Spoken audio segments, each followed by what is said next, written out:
Mapayapang araw sa lahat ng mga nagmamahal at nagmalasakit sa pamilyang Luna at sa mga kapatid at sa mga tiyahin na nagbigay ng suporta, moral support, financial support.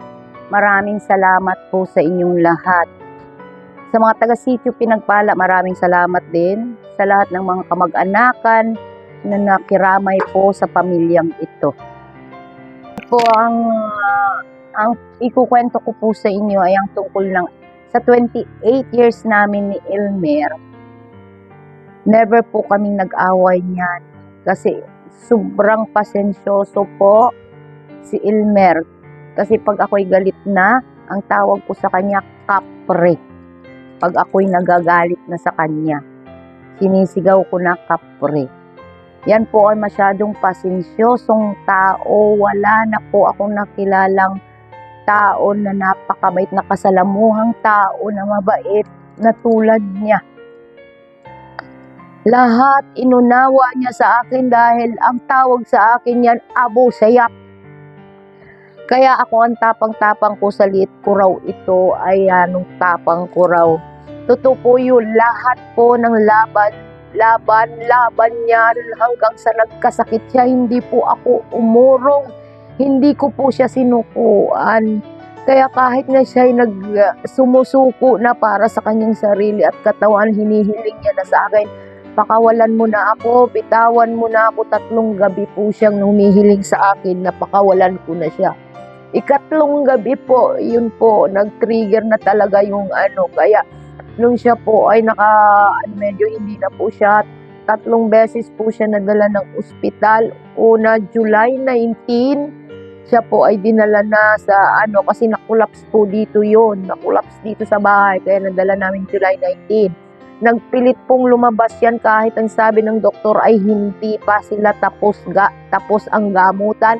Nagpilit yung pala. Nag-usap na sila ng anak niya na ang anak niya pala ay may award cum laude pala ang anak niya sa Lukban, nag-graduate po.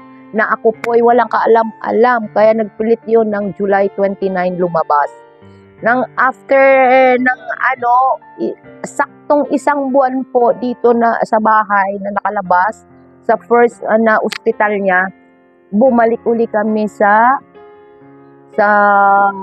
ospital at nag-aano na naman siya, nag-iiba na naman ang niya. Yung pala, utay-utay na nagtitrigger sa kanya, lahat ng mga organ niya po ay nauubos na po.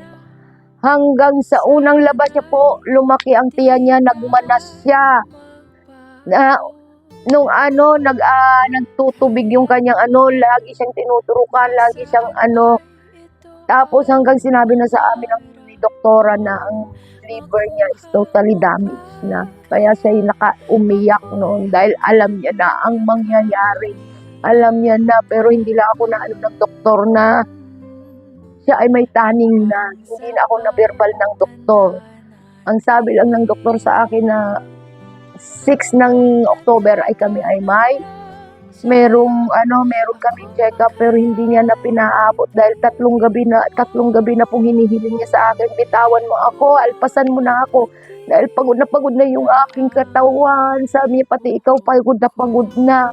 Sabi niya, hindi ka na nakakatulog, lahat na ginagawa mo, nagpapasalamat ako sa iyo at lahat na naman ay ginawa mo. Lahat po ng albularyo na sinasabi nilang magaling, pinuntahan namin po para lang siya ay maibsan ng kanyang Tapos yung pong nung gabi ng October 3 po, siya po ay talagang bibigay na po yung katawan niya. Masakit, talagang masakit at masakit talaga sa akin na siya ay bawian.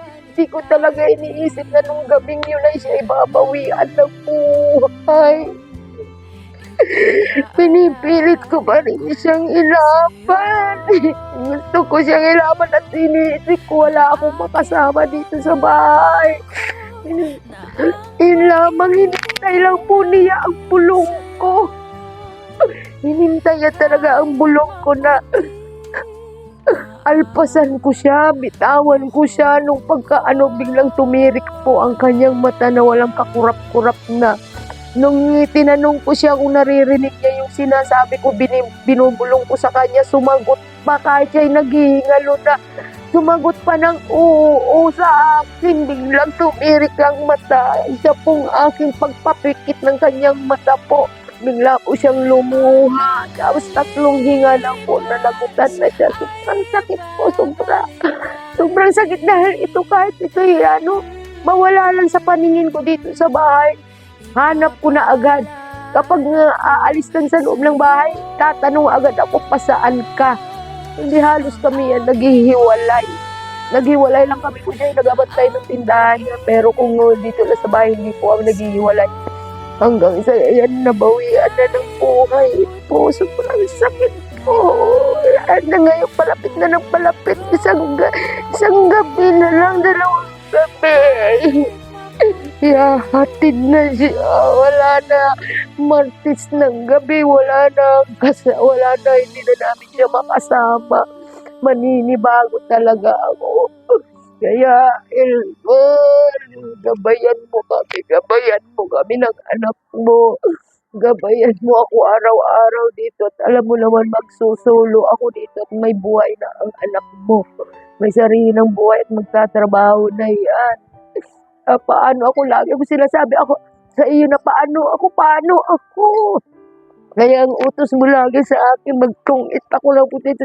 Alam mo namang sugarol ako. Na dati, pag inaabot ako ng 2 araw sa sugalan, hinahatiran mo pa ako ng panty ko at saka damit. Kaya wala talagang kaproblema mo sa iyo, no? Panahon, 28 years natin, wala tayong awal. Maganda ang samahan natin. Ngayon, iniwan mo ako, batang-bata ka pa. Iniwan mo ako, madaya ka eh. Dayang-daya mo talaga, sabi mo, kahit maputi na ang buhok mo, buhok natin.